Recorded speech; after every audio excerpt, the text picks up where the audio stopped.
Hello everyone, আজ রাতে champions লিগের সেমিফাইনালের প্রথম লেগে মুখোমুখি হতে যাচ্ছে বার্সেলোনা ভার্সেস ইন্টার মিলান। এখন পর্যন্ত দুটি দল একে অপরের মুখোমুখি হয়েছে 12 বার। সেখানে বার্সেলোনা জয় পেয়েছে 6টিতে, 4টি ম্যাচ ড্র হয়েছে এবং ইন্টার মিলান জয় পেয়েছে মাত্র 2টি ম্যাচে। বর্তমান পারফরমেন্স বিচারে কাগজে কলমে বার্সেলোনা কিন্তু অনেকটাই এগিয়ে থাকবে ইন্টার মিলানের থেকে, কিন্তু মাঠের খেলায় এবার চ্যাম্পিয়ন্স লিগে ইন্টার মিলান অসাধারণ পারফরমেন্স করে যাচ্ছে। এবং ইতালির এই ক্লাবগুলোর একটি বিশেষত্ব হলো তারা খুবই ডিফেন্সিভ ফুটবল খেলে। তাদের এগেনস্টে গোল করা অনেকটাই কষ্টসাধ্য। ইতালির এই ক্লাবগুলোর বিপক্ষে বেশি গোল করে জয় পাওয়া খুবই দুরূহ, কারণ তারা খুবই ডিফেন্সিভ ফুটবল খেলে। যদি কোনোভাবে ইন্টার মিলান শুরুতেই লিডে চলে যায়, সেটি কাভার করতে অনেকটাই দুরূহ হয়ে পড়ে বার্সেলোনার জন্য। এবং ইন্টার মিলান তারা স্বভাবতই কাউন্টার অ্যাটাকে খেলতে স্বাচ্ছন্দ্য বোধ করে। অন্যদিকে বার্সেলোনা তারা কিন্তু পজিশন গেমটাকে বেশি প্রেফার করে।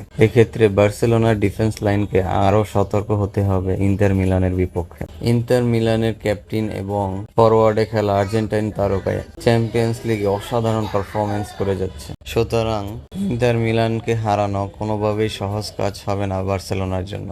বরং ইন্টার মিলান যদি লিডে চলে যায়, এক্ষেত্রে বার্সেলোনার জন্য কিন্তু বিপদ হতে পারে সেটি। বার্সেলোনার এই ম্যাচে সম্ভবত লেভানডস্কি তিনি থাকতে পারেন। যাই হোক, দেখা যাক ফার্স্ট লেগ শেষে কি হয়। আজ এই পর্যন্তই। আল্লাহ হাফেজ।